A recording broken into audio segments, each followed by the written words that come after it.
Everybody, welcome to the channel, welcome to my garage, and let's talk about the 2006 Arctic Blue Pearl Acura TSX. So you remember this car from an acquisition around the holidays last year, and I acquired the car from a longtime friend of mine, put it through a pretty detailed restoration process, and here it sits today. So this video is going to basically encompass three different topics about this car. The first one is going to be some exciting news about the outcome of the recent California trip, where I left the car with Autoblog senior editor James Riswick for about a week so he could drive his old car. He bought this car new in 2006, and I wanted to give him the chance to subject it through some day-to-day driving 17 years later. The second topic is I want to walk you all through some spreadsheet analysis of what this restoration costs. A lot of the comments on my restoration videos ask about my willingness to share what I spent. And so I think this would kind of be educational and maybe even a little bit eye-opening for some of you who have ever considered buying a project car and putting it through that process.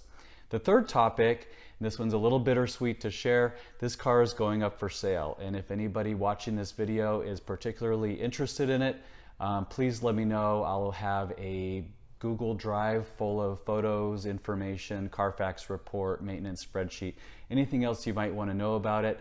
And in addition to that, because I am clearing space in the garage and kind of making some of my annual changes to the fleet, one other car is departing, and that one is the 2002 RSX, which as of today is actually already verbally sold.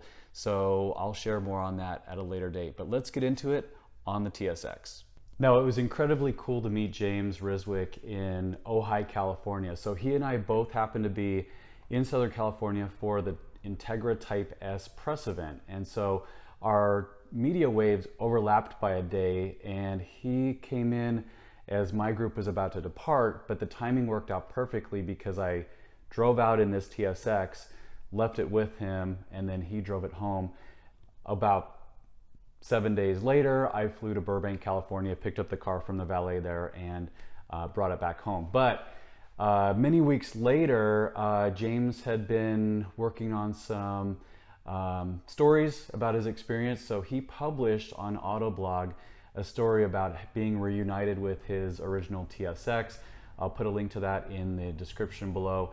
But in addition to that, I want to make sure you all watch the video, because I think that is even cooler for you to experience. So in the parking lot of the Integra press event, he and I sat in the front seats of this car with a couple cameras rolling and just kind of had a dialogue about, you know, how each of us came to own the car, the process that I put it through restoration wise, and then kind of turned it over to him to enjoy the nostalgia for the next week or so.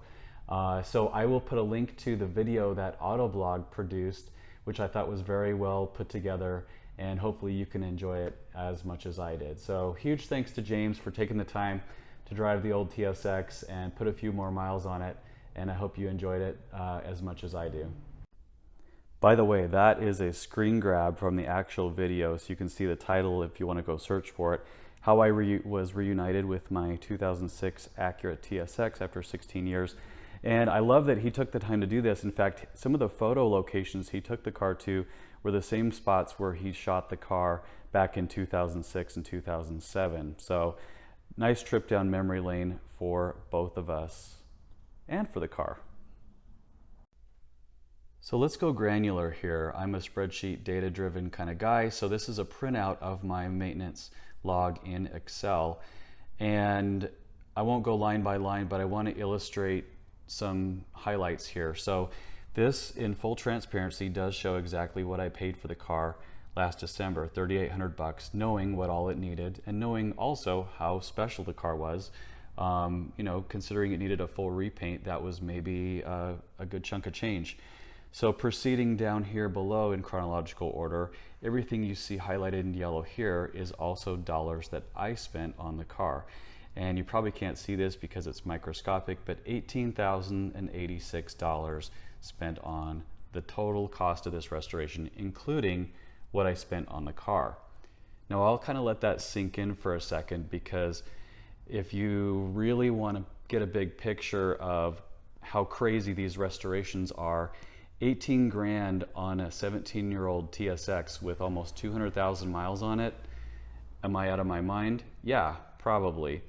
And so to anybody who's ever sort of criticized someone who restores cars like this, or, you know, thinks that they're exclusively in this for the money, I can absolutely guarantee you this was not a you know, revenue driven restoration. I knew full well I was putting a lot of money into a car that for most people probably wasn't worth that on paper. So you got to have your heart in it for the right reasons. So this next page is where I actually take that dollar amount and break it down a little further, because it really helps illustrate where you incur costs on something like this.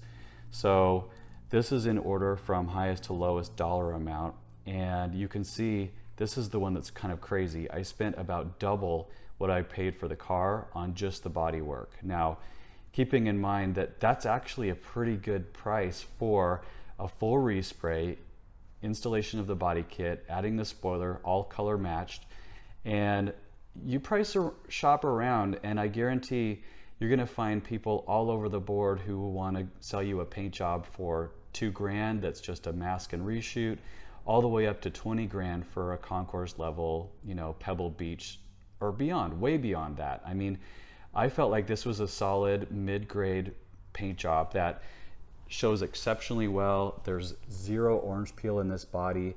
It is as clean and as flawless as a factory finish in Japan 17 years ago. So that's the big ticket item right there, was the paint job. This maintenance piece was about 3 grand, and that included tires, filters, bulbs, battery, clutch, some seals, rotors, rack boots, and alignment. So all very critical stuff to make this car ride and drive absolutely perfect. The body kit and the spoiler, 1,800 bucks. That was more of a want than a need, obviously. I felt like this Euro R kit was such a cool thing, and it really just adds a sense of flavor to the car. A lot of these first gen TSXs have the A-Spec kit, but this one even takes it a step further, because it has, my favorite part about it is it has these cool little grates up front that give it a little bit of aero flare on the front bumper. So that kit had to be sourced from an enthusiast named Joshua over in Pennsylvania. And so that cost of 1,800 bucks includes transporting the kit all the way to Arizona, which in itself was quite an ordeal. He basically had to slice up a refrigerator box and send it, you know, that way. It was complicated. Interior work included seat repair, that was for 1 panel in the back seat, window tint removal, floor mats, and pedal pads, 600 bucks. New aftermarket headlights and fog lights for 467, and some exterior trim for 452. That refers to these pieces right here. So what's kind of interesting about the TSX is that is, and unlike most other cars, that is one continuous piece, and it goes all the way down. And you'll see, I just showed the one flaw. Because it's so huge, the box it came in had been just slightly twisted, and so that's the only flaw on it. The trim is that one little divot right there. Where were we? Okay, so I get this question a lot. So aren't you making a lot of money back on your YouTube videos? Well, am I? You tell me. $161 off of the 6 or 7 videos I did on this car is, what did that buy me? Maybe a tire. The last item I indicated was that none of this dollar amount includes anything like the record assembly that I do, all of the paperwork, the magazines that I purchased off eBay to make copies of for the documentation, my flight up to get the car, my Ubers around town as I was dropping it off for body work and interior work and everything else, supplies, and my time. I mean, this is hours upon hours upon hours of effort that, you know, I could be working another job, and I chose to spend it on this car.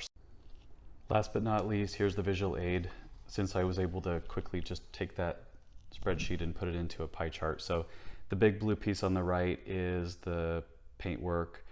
The red along the bottom is the cost of the car, maintenance is the green pie piece, and everything else kind of follows in line. So this, like they say in car commercials, your mileage may vary, right? So this is more so just a specific example of what this car involved.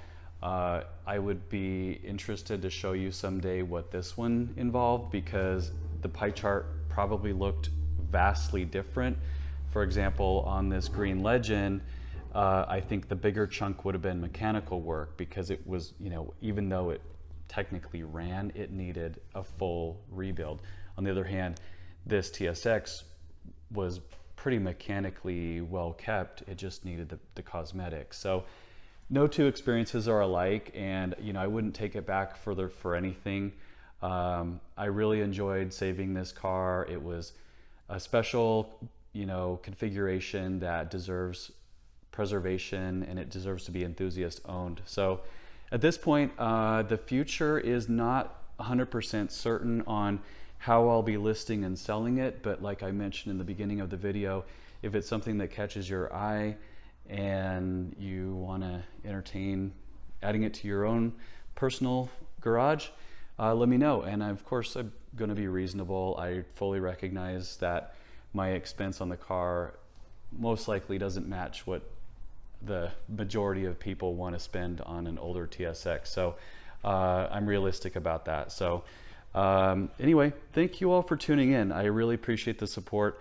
I was glad to do this video. It gave me a reason to sort of talk about something that's been on my mind for a while.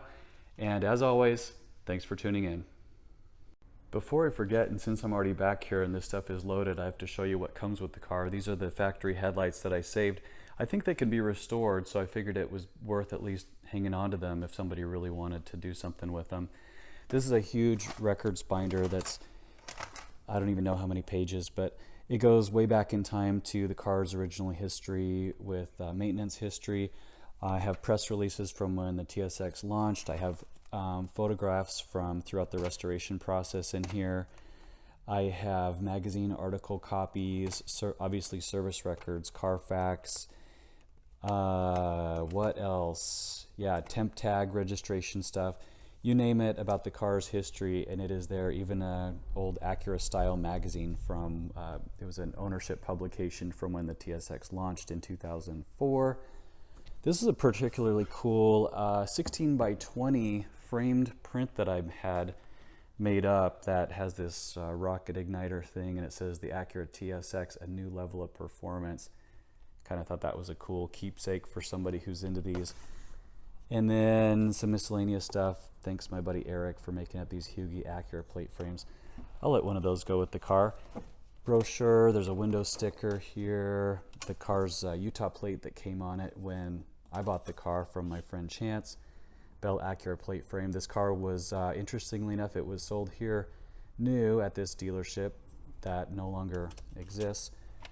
I have troubleshooting and service manuals for the 0405, which should still be very, very similar. These are a brand new set of floor mats, front and rear, that are too nice to even put in the car unless you're showing it, so I put them back here. And then I do have, oh yeah, my touch-up paint, Arctic Blue. And then I have 2 sets of keys for it, factory keys with fobs. So pretty complete package deal here, to be honest with you. There's not a heck of a lot, much else that you could ask for on a car like this. So thanks again for watching.